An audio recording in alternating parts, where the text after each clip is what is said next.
Thank you. Thank you, Dr. Ayman, for that short and precise introduction.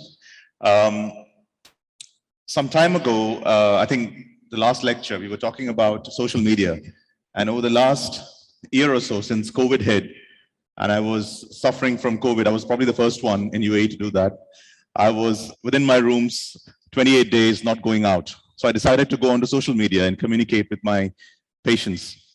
And I have put in a lot of information with regards to neurology and pediatric neurology and child development on my handle, which is dr.arif.khan.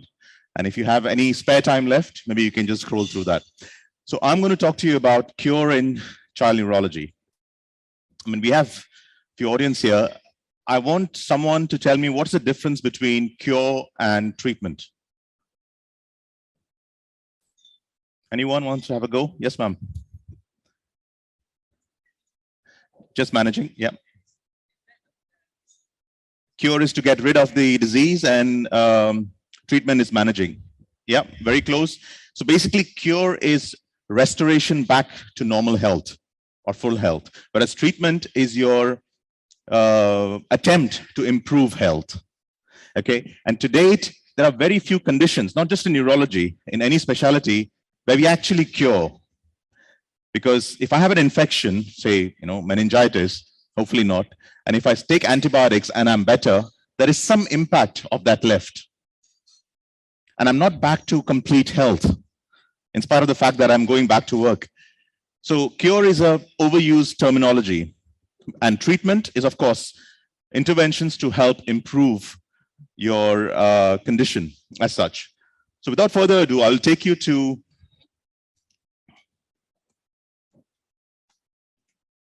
my first slide, which says, pediatric neurology is a diagnosis of rare disorders, but rarely able to offer any curative treatment.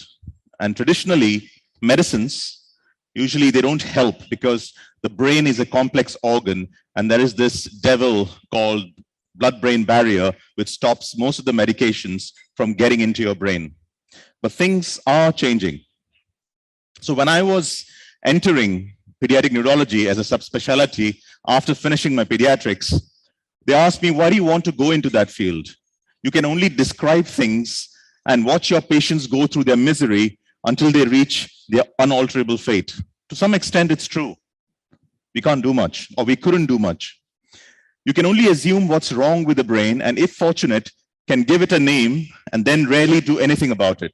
We neurologists and even geneticists are very good at giving names to things. But of course, many conditions we can't do much about it. You cannot treat, cure, or prevent diseases, but this has started to change. I'm very glad to say I have been part of that era where things have moved on from just giving names to diseases to making an attempt to treat and cure. These are my objectives. For the sake of time, I'm going to rush. This is my son, and I've taken consent from him to put 3 pictures of him. That's when he was born, the one on the top. It doesn't work anyways. So, and then that's when he was about 8 months, just started sitting, and that's when he started walking, about 2 years. He started walking at 1, but that's when he's 2 years. So the difference between what adult neurologists do and pediatric neurologists do is the fact that adults, they diagnose and they treat brain. We diagnose and treat a developing brain. So at every stage, a child's brain is different. So if I'm seeing absent seizures in a 4-year-old, it's different from seeing absent seizures in a 12-year-old. Their implications are different, their treatment is different, and how you speak to parents about the child's condition is different. And on top of all this, all the genetics, and our makeup, how we are made, we have the environment that influences our brain. I'm sure you're staring at this picture and the wheels are turning. For some of you, maybe. Yeah, can you see the wheels turning? Just raise your hand if you can see the wheel turning. Yep, we've got a few hands there. And actually, they're not. They're turning for you because in your experience, anything that's round with spokes has to turn. So if your brain fools you in thinking that the wheels are turning. So your environment and your experiences make a difference. There is this concept of synaesthesia. I'm sure some of you would have heard this. It's very intriguing. What it means is that if I show this picture on the extreme left, the black and white, and ask you to pick out the number 2 in that, you will take some time, maybe a couple of minutes before you can identify 2. But there are about 2% among us. For them, that picture would look like this. They would, within few seconds, tell you where the 2s are and when where the 5s are. And that's because they have an aberrant connection between 2 parts of the brain which control your color recognition and your graphical recognition. We're not supposed to have that connection, but they do. And because they do, they see all 2s as red and all 5s as green. Brain is really intriguing. Now, to add to that, we are genetically programmed. We are programmed to be the way we are. I have short temper and a short nose because my genetics tells me that. But to add to that, your experiences and your learning changes that. There are new connections formed, the old ones are pruned. Our brain is dynamic, at least for the first 16, 17 years of our life, even more. As an adult even, your brain changes. Then comes this concept of connectome. I'm sure you all know, many of you geneticists here, what genome is. Basically looking at all your genes on a table. A connectome, imagine seeing all your neurons on a table. Your 3 billion neurons in your brain in front of you on a table. Is that going to happen? I don't know. Has it happened? In a worm, it has. But maybe in a couple of decades, we'll have our brain neurons lying on a table and we can see them and their activity. Now, the best example, at least for pediatric neurologists, to understand how our understanding of a neurological condition evolves is to look at this condition, Duchenne's muscular dystrophy. In 1980s, all we knew was that these kids who are between 3 to 4 years start losing their mobility. They have quite large calves. They start having Gauver's sign. They stop walking and so forth. And we classified them and we put them in a box. We called it Duchenne's muscular dystrophy. We couldn't do much except giving some physiotherapy. In 1990s, we started discovering the mechanisms. We knew there is this large gene called dystrophin that is responsible for all this.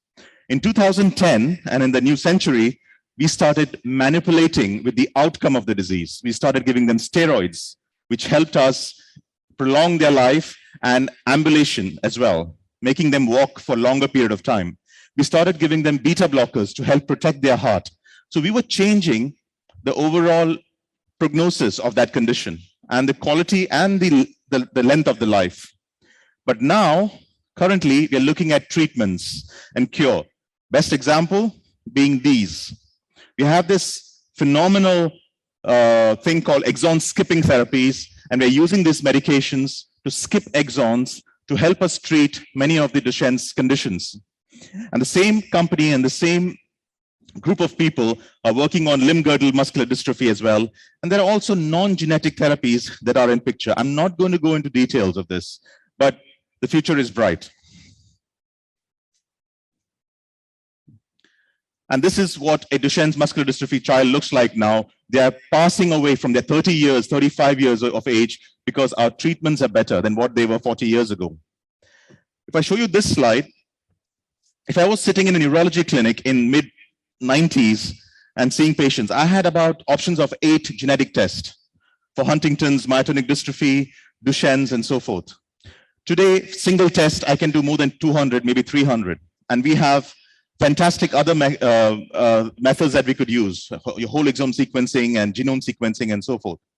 And what we have seen, that 2001, when we opened the genome and we understood the genome of a human genome, things have changed dramatically. You can see those light green bars, how exponentially they have increased. And that's the number of diseases we can now treat. Just a close up there. So today, in my clinic, any condition under neurology, there has to be some kind of a genetic basis. And these are the list of conditions. Again, I'm not going to go into the details of those, but we do think of genetics when we see all these disease groups. And of course, we have a number of these fantastic tests at our disposal to do them. But many a times, we need help from our expert geneticists, like Dr. Ayman sitting here, but he's always busy.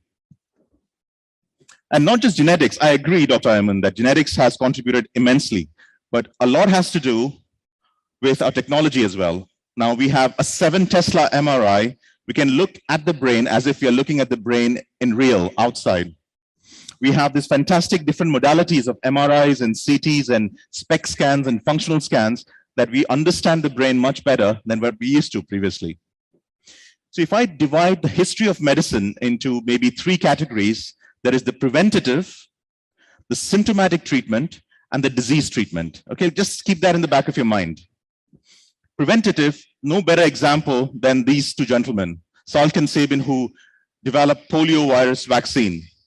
And today it's eradicated, basically.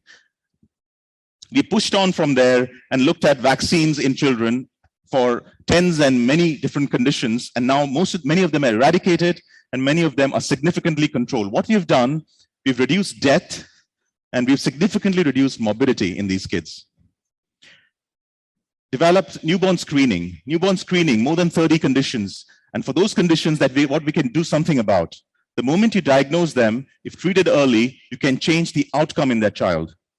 And that's what we have done. Newborn screening has come into play in pretty much most developed countries and almost all developing countries as well. And understated, but should be stated here once, is awareness. When you're talking about social media, whether it's awareness through social media or your TV media, your print media, awareness has increased of these rare conditions. So moving on from preventative to symptomatic treatment, we do this daily. A child comes to you with headaches. Even before you think about what is causing the headache, you think, okay, how I'm going to relieve this child of the headache? You symptomatically treat the child. Even with epilepsy, we don't cure epilepsy. And that's the first thing I tell parents. You're not here to me to ask me to cure your child from epilepsy, but I'm here to give your child symptomatic help by which I will control your child's seizures. So we've never ever cured epilepsy, remember that. When we treat dystonia or pain or spasticity or migraine, these are all symptomatic treatments, and we are very good at it. And if you look at epilepsy in the last 40 years, in 1980s, we were treating and completely controlling about 2/3 of epilepsy conditions. In 1/3, no matter what medications we use, they carried on having refractory seizures. Nothing much has changed since then. Even today, we have 1/3 of cases that cannot be treated with medicine.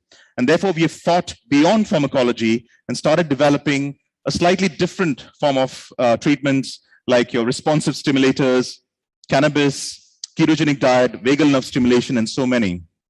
Our surgical skills have become so strong that we are knocking on the door of cure now. In certain specific symptomatic epilepsies, the child can be cured simply because we have the surgical skills. When I say we, not me, I'm not a surgeon, but my colleagues. Now, staying in symptomatic treatment and moving on to disease treatment, and the best example for this is neurometabolic conditions. And what we need to know as a clinician, whether you're a GP or a pediatrician or a neurologist, 5% of inborn errors of metabolism can be treated. So if you have a child with developmental delay, we should attempt to get a diagnosis because you don't want to miss those 5% of kids who might have been helped with your right diagnosis and treatment. These are a few examples here. I'm not going to go into the details, but you're not curing the condition in all of these. You're treating the condition, improving the child's ability to live a whole life and prolonging their life and improving their quality of life. What I do in my clinic, if I have a child with developmental delay, I just do these basic tests to look at, is the child having any inborn errors of metabolism? And it has a 60% rate of picking up a condition. If it all comes back normal, then you look at specific conditions and tests depending upon the child's symptoms and dysmorphology. So moving on from prevention, symptomatic treatment, and disease treatment, and we're knocking on the door of cure. So you can call it cure, and to be a little bit more modest, I would call it disease-modifying therapy. And we know that a number of gene-targeted therapies have come into picture. For the last 5 years, whether it's neurology, genetics, metabolic, any conference, people just talk about gene therapies. And yes, there are many gene therapies out there, and about 900 gene therapies in pipeline. For the next 10 years, gene therapies are not going anywhere. So the holy grail is cure in pediatric neurology. One of the good examples is tuberous sclerosis. Tuberous sclerosis is a condition where your body produces cells exponentially. Okay, and you have to suppress the mTOR. I'm not going to go into the details, but you have to suppress mTOR. There are two medications called Ceromas and Everolimus, which are available to suppress that cell growth. And this research was going on in the UK for a long time, and many individuals benefited from it.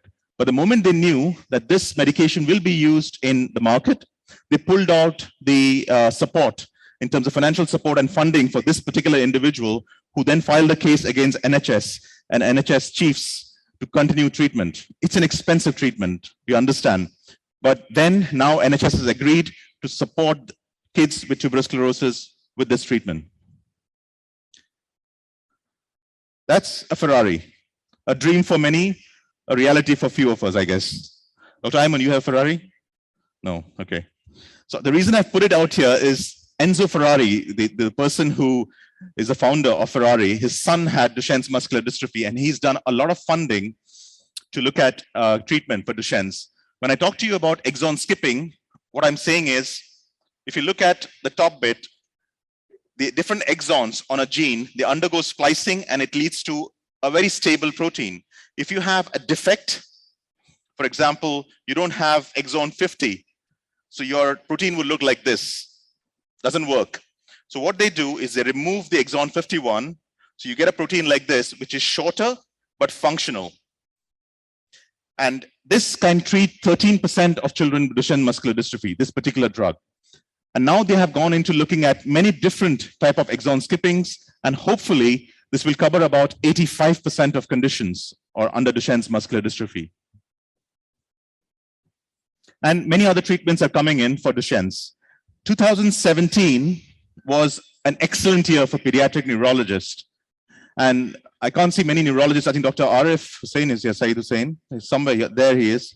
2017 was an excellent year for pediatric neurologists, simply because a phenomenal drug called nusinersen was developed, where we could claim that we could treat a neurogenetic condition like SMA, spinal muscular atrophy. Spinal muscular atrophy is a devastating disease, at least the SMA1, where the child doesn't survive beyond 18 months. It attacks the anterior neurons of your body, it slowly degenerates, and the child stops breathing and succumbs. But the problem with this is that it's expensive. It's repeated injections of intrathecal nusinersen in the back, and it has to go on. The expense is close to $800,000 a year and not available for everyone. Again, the same year, Zolgensma came in. This is another treatment, which is one single IV injection. And this is, you're delivering a fully functional copy of SMN gene into the target neuron. And you're doing that using a viral vector. So basically, putting the gene on top of a virus, which is inactivated, and asking the virus to go into the body and sit on the neuron where it's supposed to. But the cost of this single injection is close to $2 million. It's the single most expensive drug in the world. And you can imagine how many can afford that. So you need a combined effort from the community to give a child the benefit of this. If you want to read about how drug companies work with orphan diseases or rare diseases, this is a movie you should see. I'm sure some of you would have already seen this. It's called Extraordinary Measures. I can tell you another story on Venuera. This is an enzyme replacement for a condition called late infantile Batten's disease. Again, very few kids have this, but thankfully they created this. Again, expensive, and National Health Service in the UK disagreed with this, and they did not give this treatment for kids who needed it, and there was a case filed against them. Myozyme for Pompe's, Gaucher's disease enzyme replacement, and so forth. With epilepsy, because that's what we do in 50% of our kids that come into our clinic, we have moved a lot. We move ahead with technology, we have moved ahead with treatment. We are improving the quality of life of many kids by giving them medications which have lesser side effects and more tolerable. But what has happened is the surgical advances have become so good that we are able to cure epilepsy in some of them by resecting a symptomatic focus of epileptic discharges. And not in Dubai, there are many centers across the world which specialize in this area. Even with immunotherapies, if you look at adult neurology, you'll see this list of different immunomodulators that have come in, improved the outcome in multiple sclerosis. This is a condition called adrenal leukodystrophy, a degenerative, life-threatening, and life-debilitating condition where you have white matter changes progressively increasing, causing visual impairment in a child and mobility problems. And this happens because of a mutation in a gene called ABCD1. And there is now stem cell therapy which has been approved. We're using a lentiviral vector for this particular condition. I can give you a whole host of different conditions that can be at least disease modified, if not cured. And lastly, this golden boy, stem cell therapy. Every day in my clinic, I have at least 2 parents who come and say, would my child benefit from stem cell therapy? No matter what condition they have, whether it is cerebral palsy, autism, refractory epilepsy, tics. I have seen absurd questions. Does stem cell therapy work? The answer is no, not at this point of time. Yes, we know embryonal stem cells have the most potential, and it works wonderfully well in many hemopoietic and blood disorders. But in neurology at the moment, there is no evidence that that is indicated. Viral vectors gene transfer is an excellent phenomena, an excellent model. And I think over the next 5 years, we'll see a lot of advances with this. But the problem is here. If you look at the number of medicines that are being trialed and the different conditions that are in neurological disorders, most of the medications are for symptomatic treatment, pain, 94. Then in brain tumors, Parkinson's, of course, multiple sclerosis, genetic conditions where there are more than 700 conditions, there are only 21 trials going on. So you can imagine how long it takes to get one drug that really helps a child from their genetic disorder. So in summary, I'll just read this. We now stand at the threshold of a brave new world with many exciting new technologies, but we must never forget the power of history taking and the power of examination. Establish strong collaboration between clinicians for phenotyping. And we need to have a registry, which we don't have at the moment in UAE for many of these conditions. The biochemist for their biochemical phenotyping, as well as the geneticist for the understanding of the impact of mutation. Cure in pediatric neurology has begun, but it will need a lot of collaboration and initiatives to keep progressing. But of course, the future is exciting. Thank you.